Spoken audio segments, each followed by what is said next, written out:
have all grown up on stories of kings and queens, princes and princesses who live in beautiful palaces and go on wonderful adventures. Here now is a chance to relive a bit of that magic right here in Chattisgarh. I'm Cookie. Join me on this enchanting journey through Chattisgarh. The hilly district of Kanker lies towards the southern part of the state. Legend has it that down the centuries this land has been home to many monks and rishis and is truly blessed.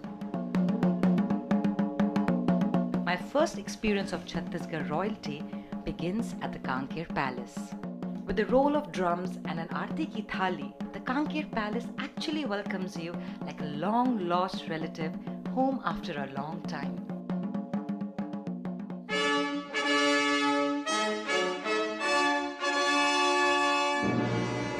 The colonial-style building traces its history to the early 20th century when it was known as Radha Nivas Bagicha. The palace still retains its quiet elegance while offering guests a luxurious and stately experience.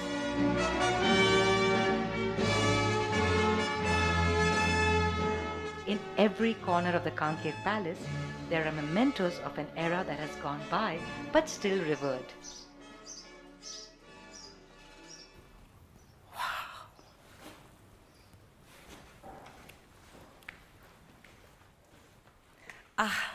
A four-post bed for the queen. Look at this traditional pankha. You know, this was used in the olden days when there was no electricity to manually fan the prince and princesses staying in the palace. This room is a fantastic blend of old world charm of the yesteryears and comfort of the modern world.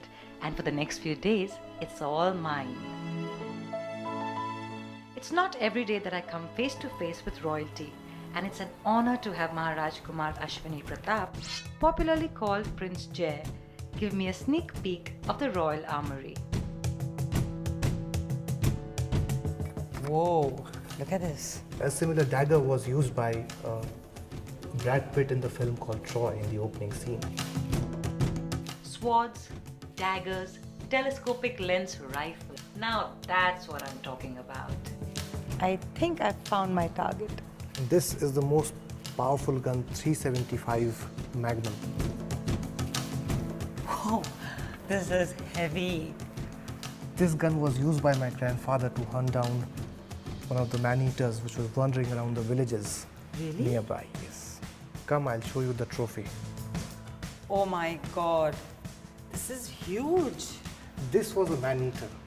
He was shot by my grandfather in early 50s and killed about 18 people. He was a real threat to the village people. Sooner he took into wildlife preservation and conservation, and in his memory, we have now formed an organization which is called Save Macha Deva, which means in Chattisgarhi, saving leopards. It's time to explore this region with another prince of Kanker.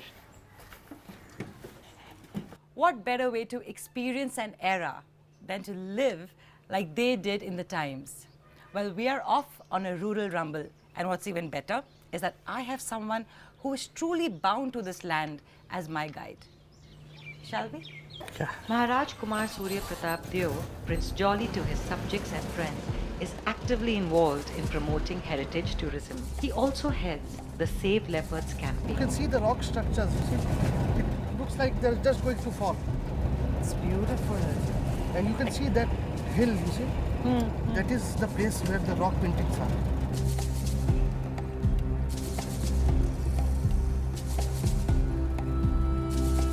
The royalty of Kanker are truly the custodians of its history, land and culture. Locals and tourists report seeing leopards, sloth bears and hyenas in this area.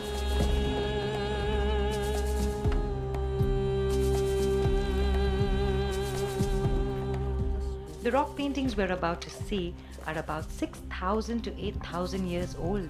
They are a tribute to the human spirit and its will to leave a mark for generations to see. Come. Wow, look at this. It's amazing how nature strategically placed these rocks just one on top of the other in perfect symmetry.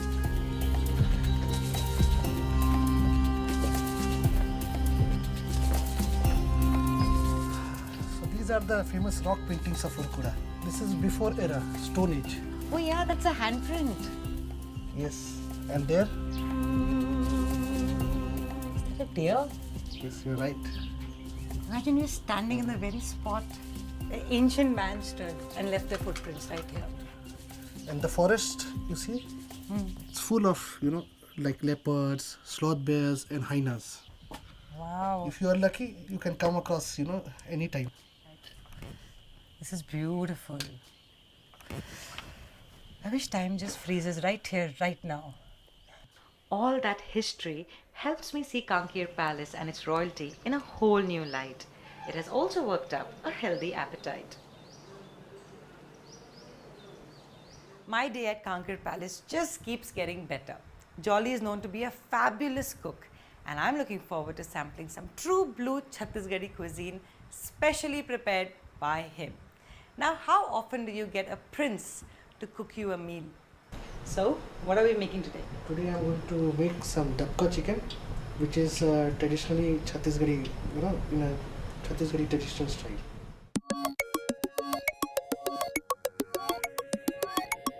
Some oil, some mustard, cumin seeds, put some onions.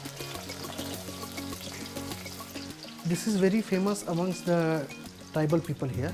Generally in the houses where tribal women are working, cleaning their houses, they put all the masalas and it's cooking by itself. It doesn't take a lot of time. You have to put it in simmer and it's cooking,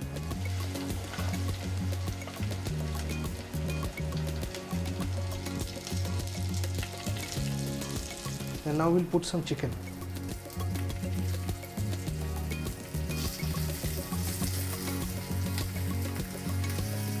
Some coriander powder, haldi, turmeric. In this chicken, we put about 11 types of masalas, which I have already grounded. Now we'll put some garam masala, coriander, leaves, tomatoes, water. So this dish is best had with chapati or rice? This is to be had with rice actually, because Chhattisgarh is the rice bowl of India. Ah. Now we switch it off and the chicken is done. I can't wait to taste. Come, let's go and have our dinner. A meal made by the prince and fit for the king.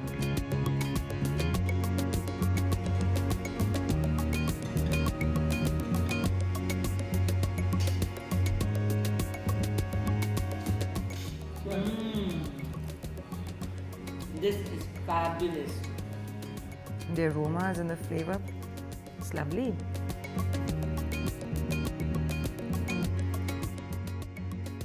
When in the company of royalty, it is time to dress up.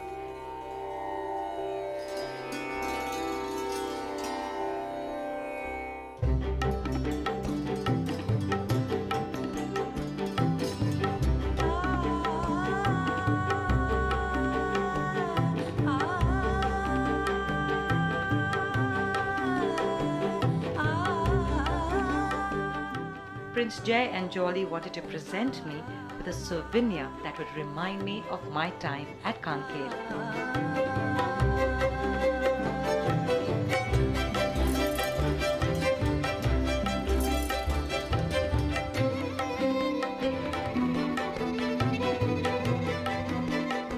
The princes are dressed in the traditional finery, complete with twirled moustaches and ornate swords.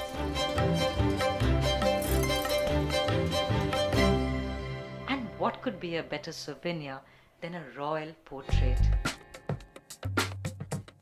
It's now time to set the perfect background for the portrait, one that epitomizes the very best of Kankir.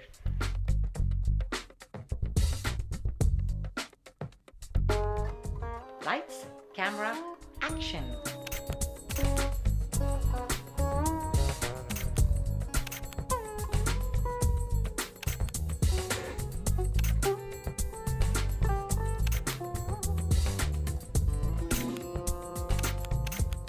Kankir Palace has been a delightful start to my royal heritage experience. To live amongst the royals, experience their way of life, sample their cuisines and traditions is by far the closest I could ever get to feeling regal and royal myself. And I'm loving this.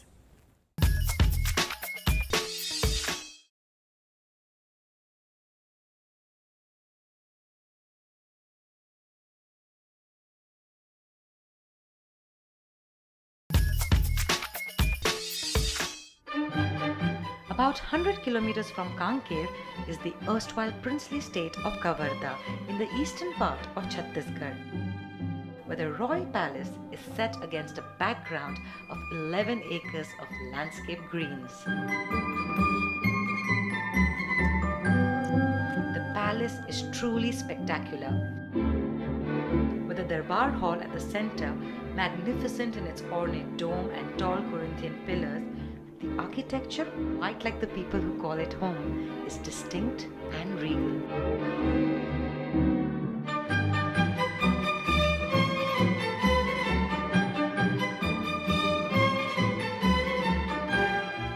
This building has got 3-4 architectural designs combined into it, patterns.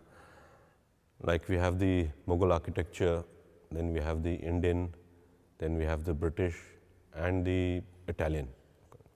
And all the marbles which are used in this building is all from the famous mines of Carrara from Italy. People from Europe, engineers from Europe came, and people from Calcutta came who designed this building, make the blueprints and everything. And after making about a couple of designs, finally my grandfather thought of this particular design, and then he ordered to make this particular structure. So there were many hands involved in this, a lot of influences. Many hands involved. And how long did it take to make a palace like this? It took about 3 years to complete this. It's so building. grand, it's huge. Besides people from outside, there are a lot of indigenous people in Kavarda, a lot of different tribes, communities, like the Rajgonds and the Gonds, and the famous the Baiga tribes, which are the most primitive and indigenous people of here. In fact, famous anthropologist Viri Elwin, he was so much fascinated by the Baiga community and the life and culture that he even married a Baiga lady over here. While the palace fascinates me no end, it is time for me to explore the land outside these remarkable walls with Rani Kriti Devi. The royalty of Kavarda support local efforts to preserve indigenous flora and fauna, and quite clearly know every inch of their beautiful land.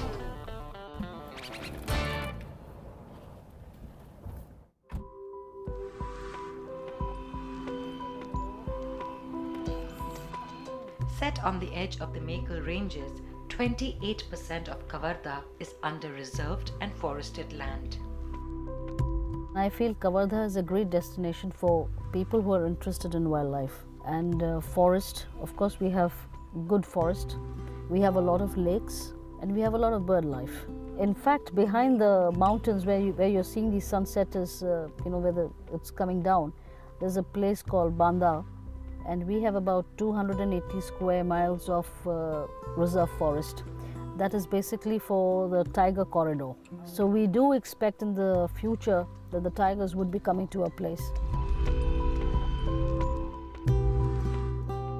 As evening falls, the sights and sounds of the enthusiastic Sela or Danda Nach dancers, resplendent in their bright and colorful attire, offer the perfect ending to another royal day in Chhattisgarh.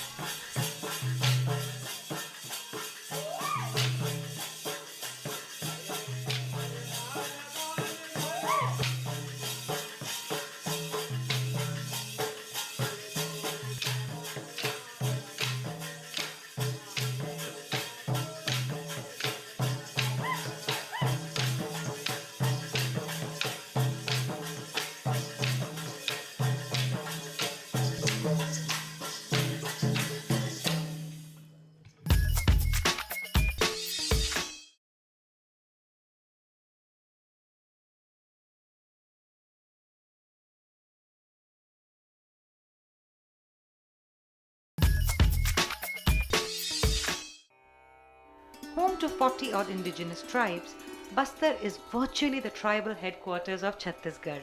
The royal palace of Bastar is at Jagdalpur. It is a seat of power for the royalty in this ancient region, which finds mention in the Ramayana as Dandakaranya.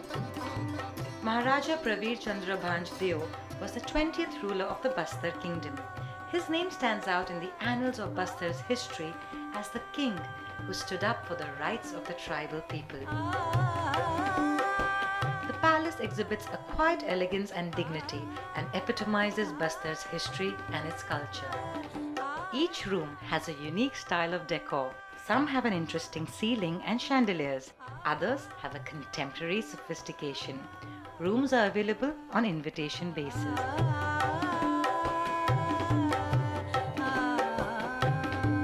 Bastar is one of rare Indian royalties which has seen a female ruler ascend purely on the popular demand of its subjects. Maharani Praful Kumari Devi, the only Hindu girl, made the Maharani of Bastar, which is very rare. There was never a male descendant to the ex-ruler that time. So the Britishers revolted, but the public, that is the tribal section, they supported the queen and she became the only queen to be nominated as Her Highness's Maharani of Bastar. And she built this palace as well as the entire Jagdalpur city was developed by her. In Bastar, the ruler is known to be a god and they always pray the king as the living god for them, the tribals, as well as the non-tribals. And this you can see it very clearly and you can identify it or you can prove, that proof can be seen in Bastar Dashera. That started 800 years back and the same thing goes, the entire function of Dashera goes for 75 days. And being the Maharaja or the ruler of Bastar has to perform his task as the soil priest of Bastar, and all the people from all nook and corners of Bastar, they come to just take a glimpse of the soil priest as well as the Maharaja of Bastar. Interestingly, the Bastar Dasera is a ceremony that commemorates the chief deity Devi Mauli, elder sister of the Devi Danteshwari, and her sisters. The Bastar Dasera sees the active participation of all its members of its community, Hindu as well as tribal. And no visit to Bastar is complete without visiting the Danteshwari temple.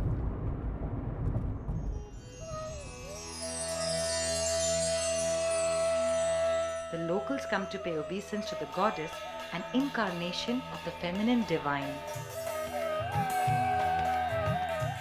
The king of Bastar is also the high priest of the sacred Devi Danteshwari temple. He has all the responsibilities and privileges that go with the position.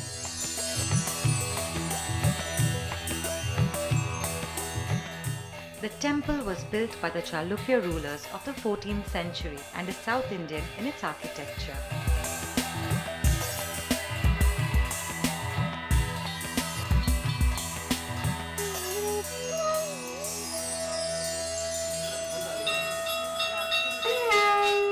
In the Garbhagriha or the Sanctum Sanctorum, the carved black stone idol is adorned with flowers and ornaments.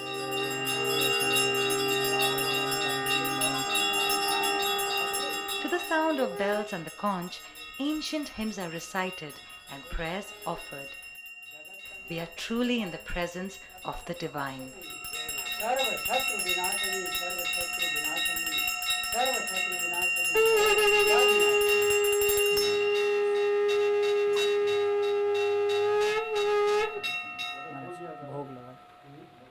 My royal experience in Chattisgarh has been absolutely delightful. It was truly heartwarming to spend time with the royalty here. One common thread amongst them all, they're truly rooted to their traditions and customs. Well, it's time for me to move on with my journey. Until next week, goodbye.